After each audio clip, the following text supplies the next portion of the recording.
ఇండస్ట్రీలో casting couch అనేది ఒకప్పుడు చాలా ఉధృతంగా ఉద్యమం నడిచింది. చాలామంది వాళ్ళ సమస్యలు చెప్పుకున్నారు.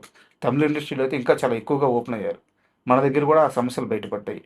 ఇన్నేళ్ల మీ కెరియర్‌లో అలాంటి ఒక బ్యాడ్ ఎక్స్‌పీరియన్స్ ఎప్పుడన్నా ఎదురవ్వడం గాని, లేకుంటే అలాంటి మనుషుల్ని ఫేస్ చేసి ఉండాల్సి వచ్చిన ఆ రోజు గాని ఏదన్నా ఉందా? లేదండి. బై గాడ్స్ గ్రేస్ అలాంటిదైతే డబ్బింగ్‌లో లేదు. ఓకే.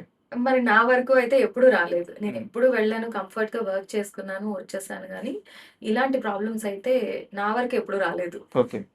సో, డబ్బింగ్‌లో గూడా ఎక్కడ ఇట్లాంటి ఒక సమస్యలైతే లేవు. లేదండి. హ్మ్. చాలా మంచి వైట్ కాలర్ జాబ్ అంటారు గదా! అట్లా సూపర్. చాలా మంచి ప్రొఫెషన్.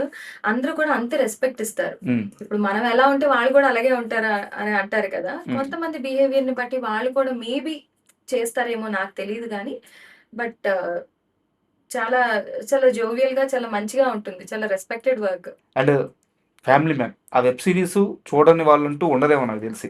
అంత పెద్ద హిట్ అయింది. సో, అందులో ప్రియమణి గారికి మీరు డబ్ చెప్పారు. అవును. సో, ఒక్క డైలాగ్ అక్కడి నుంచి. సుచి తన పేరు అవును. దాంట్లో. శ్రీ అని మన శ్రీ ఎన్ని సార్లు చెప్పాలి? నువ్వు అబద్ధం చెప్పొద్దు అన్నారు. ఆతర్‌కి నువ్వు ఏం ఆన్సర్ చెప్తావు?